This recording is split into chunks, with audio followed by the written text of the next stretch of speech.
Good morning दोस्तों, good morning बच्चों। Electrical concept में आपका स्वागत है। बच्चों, हमने पिछले वीडियो में विद्युत धारा के बारे में पढ़ लिया था।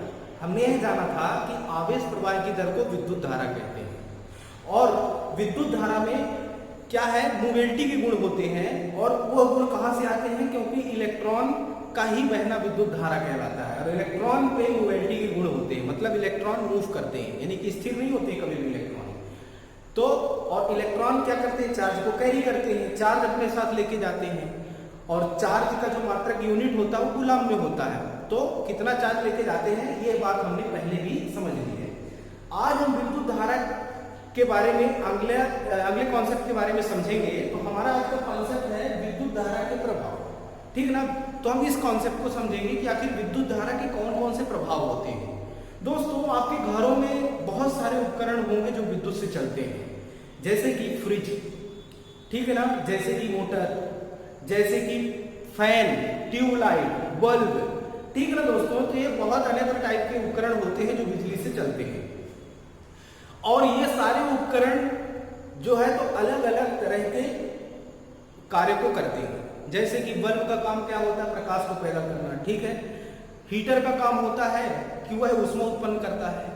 इसी तरह से जो मोटर होती है वह क्या होता है, उसमें मैग्नेट बनता है और फिर क्या होता है, रोटर घूमती है और उससे हम कोई भी इंडस्ट्री में यूज कर सकते हैं, अपने घरों में यूज कर सकते हैं, वाटर पंप वगैरह में यूज करते हैं मोटर का, ठीक है ना दोस्तों। तो इस तरह से विद्युत के बहुत सारे प्रभाव होते हैं। इनमें से कुछ प्रभावों के बारे में हम यहाँ पर समझेंगे एक एक करके, ठीक है ना। तो आज का हमारा जो प्रभाव है यहाँ पर पढ़ेंगे तापी और ऊष्मी प्रभाव। दोस्तों, मैं आपको बताना चाहूंगा इस प्रभाव को जूल नाम के वैज्ञानिक ने दिया था। किन्होंने दिया था?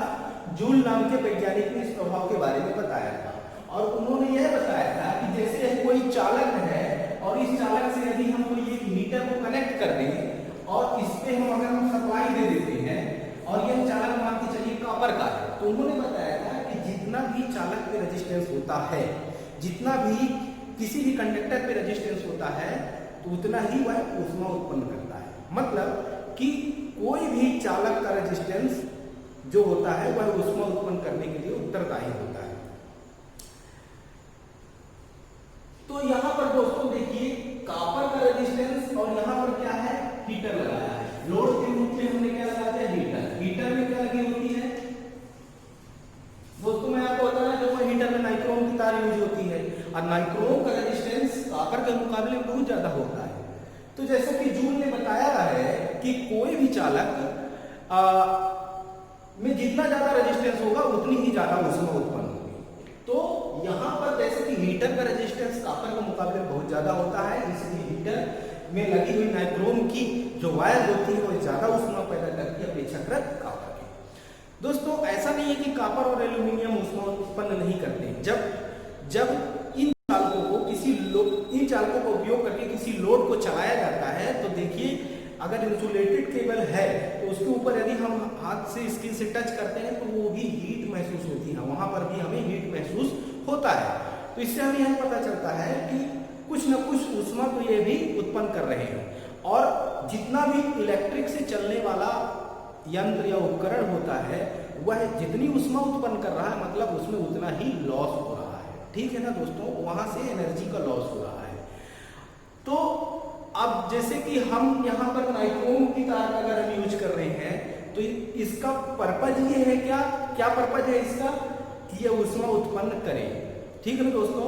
इसलिए इसमें बहुत ज्यादा रेजिस्टेंस होता है और उस रेजिस्टेंस के कारण ये बहुत ज्यादा हीट उत्पन्न करता है। तो जूल नाम के जो वैज्ञानिक थे, इन्होंने जो है कॉन्सेप्ट दिया वह हीट क्या है बताया, I²RT, ठीक है दोस्तों। इस कॉन्सेप्ट को जूल नाम के वैज्ञानिक ने बताया और उन्होंने यह बताया कि देखिए यहां क्या है, हीट है और I²T, और जो पावर का लॉस होता है दोस्तों वो किस फॉर्मेट में होता है, I²R में होता है। ये क्या होता है, पावर लॉस, पावर लॉस, ठीक है ना दोस्तों। तो ये पावर लॉस कैसे होता है, I²R होता है। तो मैंने जैसे यहां पर देखा कि कॉपर और हीटर लगा हुआ है, तो देखिए कॉपर में भी कुछ ना कुछ ऊष्मा उत्पन्न होती है। यदि कोई मशीन चल रही है तो वहां भी कुछ ना कुछ ऊष्मा क्या होती है, उत्पन्न होती है, लेकिन वहां भी विद्युत का लॉस होता है और वह लॉस I2R के रूप में होता है। तो यहाँ पर जो इन्होंने हीट का फार्मूला सुझाया जूल नाम के वैज्ञानिक ने, तो उन्होंने यह बताया कि H=I2RT होता है, जहाँ T से क्या होता है, टेम्परेचर होता है, सॉरी टाइम होता है, और R से क्या होता है, रेजिस्टेंस होता है, और IF यानी कि धारा होती है। ठीक है दोस्तों, तो इस चीज को जूल नाम के वैज्ञानिक ने बताया। तो ये जो यूनिट होगी इसकी, इससे जो भी ऊष्मा आएगी तो वह ऊष्मा किसमें होगी, जूल में होगी। ठीक है ना दोस्तों, क्योंकि ऊष्मीय प्रभाव को जूल नाम के वैज्ञानिक ने दिया था, इसलिए ऊष्मा का जो मात्रक होता है वह जूल होता है, और यह ऊष्मा का छोटा मात्रक होता है। ऊष्मा का एक और मात्रक होता है जिसे हम कैलोरी कहते हैं, वह ऊष्मा का बड़ा मात्रक होता है। अगर हम इसको कैलोरी के रूप में प्राप्त करना चाहें तो क्या होगा,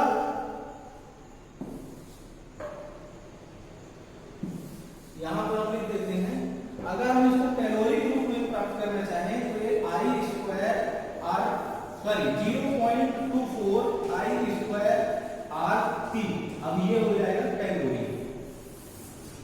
ठीक है दोस्तों, ये जूल में होता है।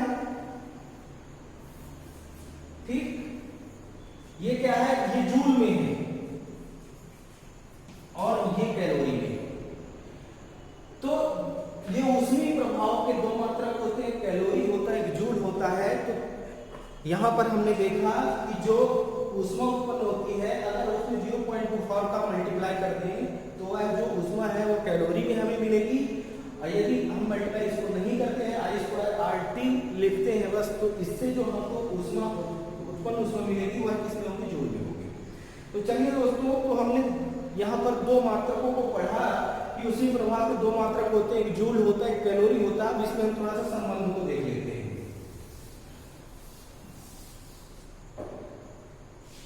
तो यहाँ एक कैलोरी इक्वल टू होता है 4.187 जूल। ठीक है दोस्तों, यहाँ एक कैलोरी इक्वल टू कितना होता है, 4.187 जूल। यदि हम एक जूल की अगर बात करें, एक जूल की बात करें तो ये कितना हो जाता है, 0.24 कितना कैलोरी, और ये ऐसे मिलता है, तो ये मिलता है 1/4.187 कर लीजिए, तो यह हमको लगभग इतना प्राप्त हो जाता है। ठीक है ना दोस्तों, तो हमने इस संबंध को यहाँ पर पढ़ा है। एग्जाम के दृष्टिकोण से महत्वपूर्ण डाटा है, एग्जामों में अक्सर पूछ लेता है कि ऊष्मीय प्रभाव को किसने दिया, तो जूल ने दिया, और एक जूल में कितना होता है, 0.24 कैलोरी। जूल ने यह बताया कि कोई भी चालक अपने में जितना प्रतिरोध रखता है वह उतनी ही ऊष्मा उत्पन्न करता है। ठीक है, और कैलोरी, एक कैलोरी इक्वल टू होता है 4.187 जूल। ठीक है, अब जो ऊष्मीय युक्तियां होती हैं, ऊष्मीय युक्तियों के बारे में हम समझेंगे कि आखिर कौन कौन सी युक्ति होती है जो ऊष्मा उत्पन्न करती है, जिनका पर्पज ही ऊष्मा उत्पन्न करने के लिए होता है, या कि ऐसी कौन सी युक्ति है जो ऊष्मा उत्पन्न करती है। तो युक्तियों के बारे में पढ़ेंगे, ऊष्मीय युक्तियां। ऊष्मीय युक्तियों में रिले होता है दोस्तों, फ्यूज होता है, ओवन होता है,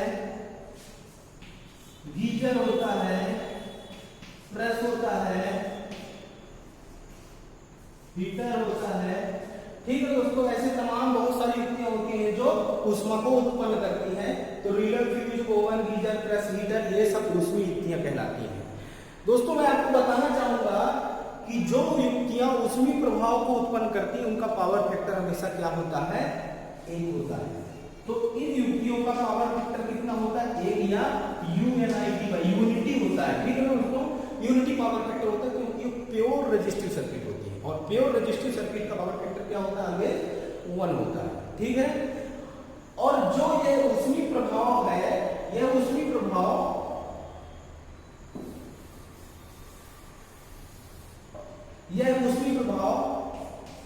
उत्पन्न करने वाली युक्तियों का पावर फैक्टर हमें बताया 1 होता है, और यह जो सप्लाई होती है वह एसी एंड डीसी सप्लाई पर एप्लीकेबल है। ठीक है ना, मतलब ये ऊष्मीय प्रभाव जो होता है एसी डीसी दोनों यह प्रभाव उत्पन्न होता है। तो दोस्तों हमने यह सीखा कि जो धारा का, जो विद्युत धारा का प्रभाव है उनमें से जो तापीय और ऊष्मीय प्रभाव होता है इसको जूल नाम के वैज्ञानिक ने दिया, नंबर 1 बात, ठीक है ना। दूसरा, उन्होंने यह बताया कि कोई चालक अपने में जितना रेजिस्टेंस रखता है वह उतनी ही ज्यादा, कोई चालक अपने में जितना ज्यादा रेजिस्टेंस रखता है वह उतनी ही ज्यादा ऊष्मा को उत्पन्न करता है। और उन्होंने यह फार्मूला बताया कि H = I²RT जो जूल में होता है। फिर हमने जूल और कैलोरी के बारे में समझा कि जूल और कैलोरी दोनों ही ऊष्मी प्रभाव की क्या है, मात्रक है, ठीक है ना, ऊष्मा के मात्रक हैं जूल और कैलोरी। और हमने यह जाना कि एक कैलोरी में 4.187 या 4.2 के लगभग जूल होता है और एक जूल में 0.24 क्या होता है, कैलोरी होते हैं। फिर हमने यह देखा कि जो ऊष्मी प्रभाव को उत्पन्न करने वाली युक्तियां हैं जैसे कि relay, fuse, oven, geyser, heater, ठीक है ना, तो ये ब्रश, तो ये सारी युक्तियां जो होती हैं जो ऊष्मी प्रभाव पैदा करती हैं, इनका पावर फैक्टर हमेशा कितना होता है, 1 होता है, ठीक है ना, ये यूनिटी होता है क्योंकि यह प्योर रेजिस्टिव सर्किट होती है, ठीक। और क्योंकि प्योर रेजिस्टिव सर्किट का पावर फैक्टर हमेशा 1 होता है। और ये जो युक्तियां हैं जो ऊष्मी प्रभाव करने वाली युक्तियां हैं एसी और डीसी दोनों के लिए एप्लीकेबल होती है। इन द सेंस मतलब कि जो ऊष्मी प्रभाव पैदा होता है वह एसी और डीसी दोनों तरह की सप्लाई पे पैदा होता है, ठीक है ना दोस्तों। तो हमने यहाँ पर इन चीजों को सीखा, ठीक है। तो आशा करता हूँ ये चीजें आपको बिल्कुल समझ में आई होंगी, ठीक है। तो अगले कॉन्सेप्ट में हम आपको, अगले वीडियो में अगले कॉन्सेप्ट में मिलेंगे, अगले कॉन्सेप्ट के साथ में मिलेंगे। तब तक के लिए धन्यवाद, जय हिंद।